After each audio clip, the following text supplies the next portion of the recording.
After finishing high school, he earned $20,000 selling Italian ice at a local beach. He published a memoir, The Wolf of Wall Street, which was adapted into a highly successful movie. Before becoming the Wolf of Wall Street, he wanted to be a dentist. He's Jordan Belfort, and here's my take on his top 10 rules of success, Volume 3. Enjoy. All right, let's kick it off with rule number 1, get pumped up.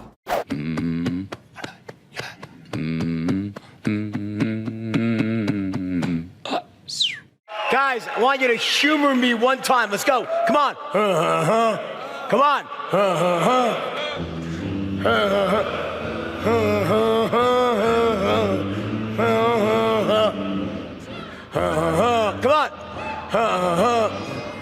All right, stop. Guess what? I never actually did that. Here's what I did do, though. The story is that when they were filming that scene, it was the first scene Matthew McConaughey was filming. And right before they start, he goes off into the corner, and Scorsese's there, and DiCaprio, and he goes, And Mark's like, what the hell is this guy doing? He's like, and Leo's like, it's like his kind of like little chant he does to get himself into state. And Mark's like, I love this, because we have to make this part of the movie. And it actually became this whole war cry throughout the movie, and everyone just loved it. Now there's like, you know, you look in the Tomorrowland, and all and the soccer guys in the World Cup are doing it. It's hysterical. But here's the deal. What Matthew McConaughey is doing, he's getting himself into a state, just acting, a state of certainty, confidence, clarity, right? And today, and you probably heard this, we call that state management. But back in the day when I was first, you know, cutting my teeth and training the Stratonites, right? Excuse me, we called it staying positive, not getting negative. And I knew intuitively from my own experience, and I'll tell you it's phenomenal, you're gonna love it, right? That if my brokers got negative, they wouldn't produce, unless they were pumped up in a peak state. So every morning, we'd stand up, I had them squeeze their hands together and say the word yes. That's what we do, just yes. And again, yes, until the one went, so let's do that real quick. Ready, 1, 2, 3, yes. Squeak, 1, 2, 3, yes. Louder, 1, 2, 3, yes. Rule number 2, master your craft. Let me tell you what this is probably one of the most important things when it comes to success. In every endeavor you go for, whatever job, whatever business you start, there's going to be certain specialized skills that are required, and you need to become extraordinary at them. Let me tell you a story. How did this whole thing happen in my life, right? How did I write this book, okay? How did I go out and take this book and turn it into this whole business that formed a movie and a global brand, right? Well, let me tell you something. I was in jail, okay? And when I show up for jail, who's my bunkmate? Believe it or not, Tommy Chong from Cheech and Chong. You know Cheech and Chong? He's my bunkmate. Right? Now, I wasn't in the worst jail in the world, I admit it. I wasn't getting butt each night, my boat was not there. It was a federal prison camp, okay? It was okay, but still jail's jail and it sucks, right? Tommy's my bunkmate, because we were both celebrities. They put us together in one cube. It was a little cube. He's writing a book, right? So Tommy says to me, oh my God, we would tell each other stories at night, and I'd have him rolling on the floor laughing. Man. So by night 3, he goes, you know, I thought you were making this shit up, but my wife Googled you, and it's all true. You live this crazy life. He goes, you gotta write a book. You gotta write about this stuff. So I said, well, I don't know how to write. He says, well, just write the way you speak, the way you tell a story. So, well, guess what? I tried that, doesn't work. Writing and speaking are very different skill sets. They just are, completely different. And for the first month or so, I'm writing a couple of pages. I show them to Tommy. He reads it, he goes, wow, that really sucks. I'm like, thanks, Tommy. Tell me what you really think, right? And I was depressed because I couldn't get anything out in paper that was meaningful or funny, right? And I almost was going to stop, and I hate quitting anything. And I went to the prison library one day. There's prisons in the library, right? And I stumbled upon a book called Bonfire of the Vanities by Tom Wolfe. And I start reading this book, and I'm like, oh my God, this is how I want to write. So I plow through the book, finish it, and I start back at page 1. I take out a yellow highlighter, and I use this book like a textbook. And for 3 months, I ripped apart every single word, and I broke down Tom Wolfe's strategy for writing. Sometimes it doesn't matter how much you want something or how hard you're willing to work to get something. If you don't possess the actual skill set that's required to do it, It's delusion. And most people don't get that. They'll try to go into a business that's sales-based, but not master the art of sales and persuasion. They'll try to go into another type of business, not master, whatever it might be. They don't master their craft. But the first thing you gotta do is say, okay, I wanna do this. What specialized skills do I need to learn? And take the time to learn them. Master your craft. Rule number 3, don't care what haters think. When I wrote the book, I knew I put myself out there for public scrutiny, yeah. that I get a lot of detractors. But you know what? I mean, in the end, in the internet, like, I think if Jesus Christ gave a sermon on the Temple Mount, his famous sermon, you'd have people, trolls, there's nothing new there. That's bullshit. He's full. Like, no matter what you do, people are going to say it sucks, right? You know what I'm saying? And you live in that sort of world where you just have people that are going to love you and people that are going to hate you. So I think that the haters serve a purpose. So, I don't even think much about it. Rule number 4, get rid of limiting beliefs. A limiting belief is like putting the governor on the engine of a Ferrari. The Ferrari can go 240 miles an hour. It has 550 horsepower, 4 valves per cylinder, 12 cylinders. But if there's that governor not letting the gas go through, you ain't going over 55. Yeah. That's what a limiting belief does. It stops you from charging forward when you should and causes you to move back when you shouldn't. And we all have them. Agreed. And they started getting inserted in our heads when we're yay big. We were all unstoppable on day 1. And then came day 2, when our parents started spoon-feeding us limiting beliefs. Sometimes, they meant well, they just didn't know, because, one of the things that I'm a big believer in is that we were not even given our owner's manual. Our brain's an immensely powerful computer, and this is, known by pretty much everybody in the self-development world. Some of the top people, Dr. Richard Bandler, who I trained with, one of my mentors and a brilliant guy. And the first thing he said to me is, you never got your owner's manual, Jordan. And because of that, you don't realize that the world around you, that you take it as reality. It's really not. It's subjective. The reality I'm looking at is just subjective. I can interpret things how I want. I can have the beliefs that empower me, and I can shed the beliefs that disempower me. So the first thing I do when I meet somebody, when I coach really wealthy people, some stars in Hollywood, the first thing I do is go through what their limiting beliefs are. Yep. And you got to root them out. And it's not difficult. You can't just root them out. You got to replace them with empowering beliefs, which is typically the opposite belief. Rule number 5, fail elegantly. Thou shalt commit thyself to mastering the art of failing elegantly. This is an entrepreneurial tactic which most young people don't know because they haven't failed yet, really failed. There's 2 ways to fail in life, in business. Let's talk about business. You can fail elegantly or you can fail miserably, okay? Failing elegantly is a way of going about starting a business or launching a new division of a company that allows you to test out an idea or a concept quickly to get your read, whether it's right or wrong, whether it works or doesn't work, without losing a fortune, without losing a lot of time, versus failing miserably where you lose tons of money, it takes a lot of time, and you end up with nothing but a bankruptcy. Now, when I was 22 years old and I launched my first real business, I went bankrupt. It was the meat and seafood business. I started with 1 truck. I grew to 26 trucks, was making a ton of money, I thought, but I was making every mistake a young entrepreneur can make. I was overexpanding, I was growing with credit, I was undercapitalized, wasn't screening out my employees. Before I knew it, I was out of business, and I failed miserably, lost everything and declared bankruptcy. Nowadays, when I'm approached with an idea, and I like it, I'm gonna test the idea, I'll do it in a way that A, if I'm wrong, I don't lose much money, or better yet, I'll use other people's money. Seriously, I'll always take in an investor and make less on the upside if it means I can protect myself on the downside.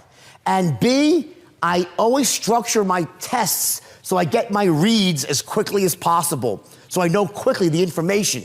And then I can change my approach and try again. Change my approach, and sure enough, by doing that again and again, eventually you'll hit on the right formula. I don't care how smart you are. It's so rare that when you go into business or you try something new that you get it right the first time. The first evolution of an idea is not usually the right one. And where you see that all through history, businesses after business, where they all are now making money, not on how they thought they'd make money. It's some evolution of the idea. If you fail miserably, you'll never get the chance. Rule number 6, maintain your ethics.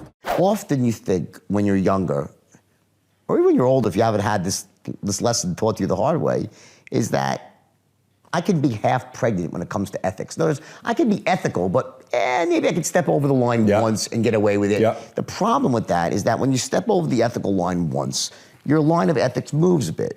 So next time you step over, you'll step a bit further over the line. That's such a good point. Further. So with me, I became desensitized to essentially right and wrong behavior. And it's very easy on Wall Street when a lot of people, as we found out in 2007, it wasn't just me, it was everyone. But 50 times bigger than what you were doing. Some of these guys cost a lot of people money. The point is, I always say, everyone's doing it. That's no excuse for me doing it. Sure. I did what I did, it was wrong. Yeah. But the point was, it's very easy to point and say, well, everyone's doing it. So you have to... That's such a good point. You have to maintain your ethics. You really do. There's no... How do you do that? It's very simple. It really is very simple. You just don't take the first step. Got it. That's it. And that's the secret. There's no way you can't just take a step and dabble and then be a good person. It's very, very hard. Rule number 7, don't settle for average. I'm a believer, that the enemy of greatness in life is good. Here's the problem. When people are going through life, if things are okay, they aren't feeling enough pain to make a change. It's like if I say to you right now, I say, okay, everybody raise your hand as high as you possibly can. Everyone raise your hand as high as you possibly can. Right now. Everyone do that, please? High as you can. Now just a little bit higher, a little higher. What the f is that, right? I meant the first time. I said raise it as high as you can. A little, if you really mean it. It's that level above where your comfort zone is. That's where I want you to shoot for. Don't go through life burning at 10 watts or 50. Be a 100-watt person and burn bright. Don't settle for average. Like in the movie, I say there's no nobility in poverty, right? Well, this is not a poverty crowd, right? No one here is going to probably end up in poverty. But don't go through life, whatever average means to you, don't let that be your life. Rule number 8, master your state. And there are certain states of mind, certain emotional states that lead people to massive poverty. States like fear, like greed, uncertainty, confusion, overwhelm. Then there are other states that set you up to be massively successful. States of certainty, states of compassion, states of clarity, states of courage. Right? So the first step is, you could be great as an entrepreneur, meaning you have great business skills, you know how to build a company, you're a great salesperson, a great marketer, but if you're walking around all day long like an emotional basket case, good luck trying to be wealthy and successful. You'll make money, then you'll make bad decisions because you're in a disempowered state, you lose money, right? So you have to learn, not always like a robot, but you have to learn that when it matters, in that key moment, you have to be able to trigger the right state. Rule number 9, delay gratification. Let's just say if you were to change 2 or 3 things for this to have lasted, what would those 2 or 3 things be? Number one for sure would be the delaying the gratification. The biggest problem I had was delaying the gratification. That's a problem that a lot of young entrepreneurs have. And I learned that the hard way, is that good things take time. And there were some moves I made that made me a lot of money in the short term, but then created problems for me over the long term. And for example, like Steve Madden's Shoes is one of my companies, right? I remember that, yeah. I was the majority shareholder of Steve Madden's Shoes. If I had not had that problem from all the stuff I did earlier, I would have made $700 million or $1 billion just on off that. of Steve Madden. Just off of that one deal versus making $20, $30 million. Got it. Because I was forced to sell it too early, right? That's one example. And there's so many other examples just like that where, for instance, if I would have not gotten in trouble, I would have made the .com boom and been positioned to have the biggest firm out there during internet craze. I would have made it billions off of that. So while I made a little bit of extra money sooner, it cost me a lot more long term by not playing that sort of long game, playing the short game. And I think that's a big mistake a lot of people make. And rule number 10, the last one before a very special bonus clip, is stand up for yourself. Jordan, did you actually feel that the film depicted you accurately, or did it create a hero that didn't deserve to be a hero? It's a movie. It's a guilty pleasure more than anything, and it's not meant to be a moral judgment. It's meant to basically make no moral judgment. This is exactly what Marty Scorsese said. He's not there to judge the characters. He's there to put a story on screen and let the people who watch it draw their own conclusions. She could be offended, someone else could clap down and say it's the greatest thing in the world. Now I can tell you, I get hundreds of emails a day from people around the world who've either read the book or seen the movie. 98% of them are incredibly positive, empowering, great emails. They saw the movie, they got it. Wow, the motivation was great, the sales was great, but I know the mistakes you made, I never want to do that. I can learn from the bad as well as the good. 2% of them are morons. Say, I want to do quaaludes and have sex with hookers, okay?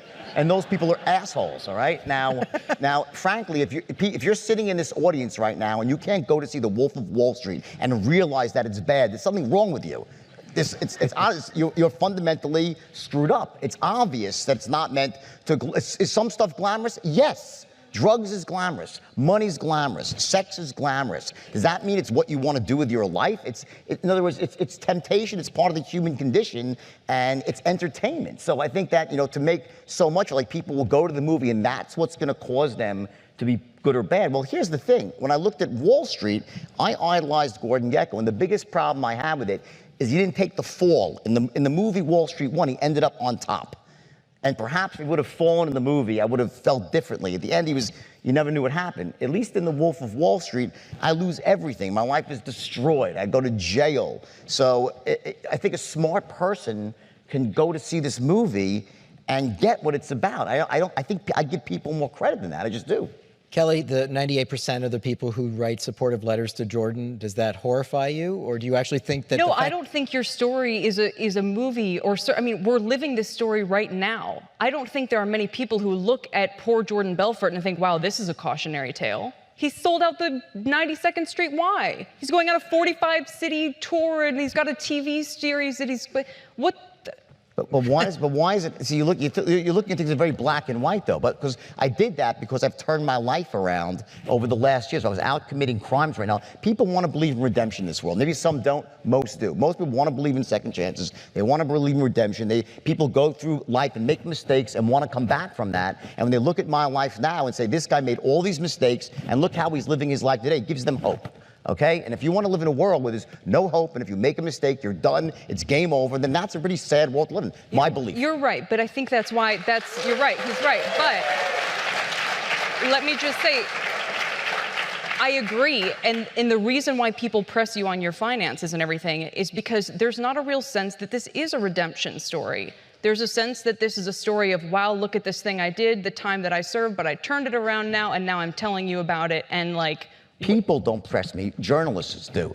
No, because they want to write bad news because bad news sells more than good news. Bottom line, okay? No one outside of journalists ever asks me, but journalists can ask me if they want, but it's because they want to sell newspapers and make hysteria where there is none. Let me put it this way. If there was a Wall Street billionaire tomorrow that said, you know what, I don't want Jordan Belfort to get this publicity. I'm going to pay back the $200 million to everyone who was affected so that nobody ever has to pay another dime to hear his story.